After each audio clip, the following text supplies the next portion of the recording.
کوڕی شیرینم ئەو هاوسەرە ئەو ژنەی کە خواستوتە فریشتە نییە. ڕۆڵە قەت وا بیر نەکەیتەوە ئەو خەون و خەیاڵەی چەند ساڵی گەنجەتی و لاوێتی لە مێشکتدا بۆ ژنێک بێنی چۆنت حەز لێ بێ ئاوا بێ. ئەوە نییە، ئەوە نابینی. ئەگەر وا بیر بکەیتەوە ڕۆڵە ژیانی هاوسەریت زۆر کورت دەبێت یەک جا ببنەوە. ئەگەر دەتەوێت لەگەڵ ئەم ژنە خۆش بەخت بی بە چاوی فریشتە ئاسا سەیری مەکە. ئەوەش قورئانی پیرۆز پێمان دەڵێ. خۆی گەورە لە سوورەتی ئەنیسا لە ئایەتی 19دا دەفەرمێ وعاشروهن بالمعروف، بە جوانترین شێوە، بە هەر شێوەیە کە شەرع پەسەندیکە، عەقڵ پەسەندیکە، عرف و عادەتی کۆمەڵگەی جوان نەک ناشرین پەسەندیکە، ڕۆڵە ئاوا ڕەفتار لەگەڵ ژنەکە تا بکە. ئەخلاق لەگەڵ یا جوان بێ، نەرمونیان بە، لە سەرخۆ و هێمن بە، بارقوڵ و بە تەحەمل بە. فەئین کەریهتموهن، لە سەرەتای هاوسەرگیریدا زۆر جار ئەمە ڕوو دەدا. ئێستا ئێمە ڕۆژانە بەشێکی تەمەنمان بەم پرسیارەوە ڕۆیوە.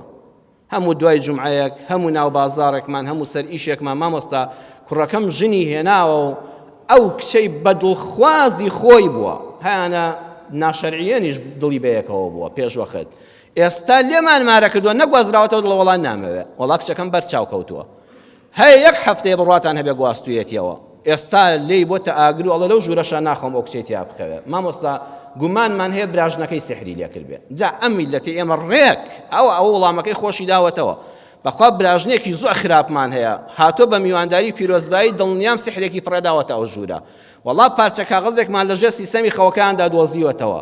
وەڵا دراوسەیەکی حەسوودمان هەیە، چای پێمان هەڵنایە لەوانێت چای پیسی لێدابین. نابرام تۆ وەرە قورئانەکە بخوێنەوە. فەئین کەریهتموهن، ڕوو دەدا بە ئاسایی وەریگرە. کوڕ یەکسەر دڵی ڕاگیرێ بەرامبەر بەو ژنە ئەو خۆشەویستەی بۆی نەمێنێ دوای دەستگیرانی. ئەمە دوو هۆکاری هەیە.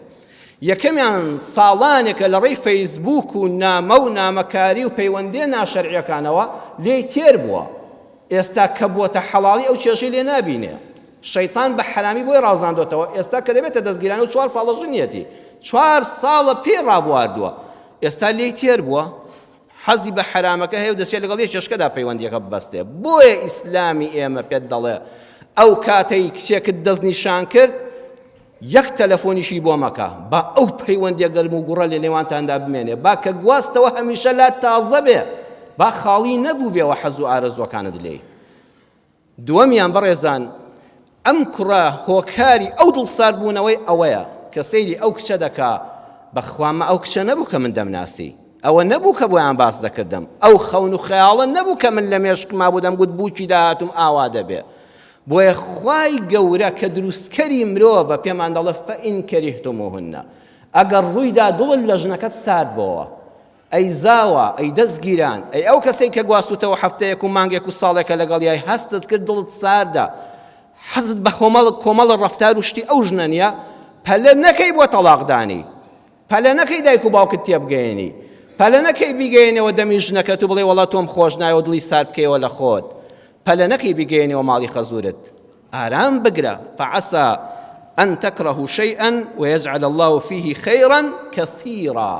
تۆ سەبر بگرە، دان بەخۆتا بگرە، جابوونەوە بڕیار مەدە، مەیدرکێنە، هەوڵ بدە هەر ڕەفتارەکانت جوان بێ، با لە دڵیشەوە زۆر خۆشن نەوێ، وەڵڵاهی پاش ماوەیەک ئەو ڕقە دەگەڕێ بە خۆشەویستی. گومانی سحر و جادو و نوشتە و چاوی پیسی فڵان وانە بمەهێنە ناو ژیانی خۆتەوە.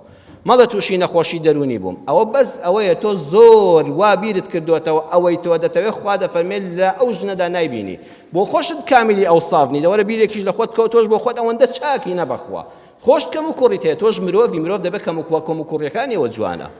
فریشتەی ئاسا و بەفری بێپەڵە نییە.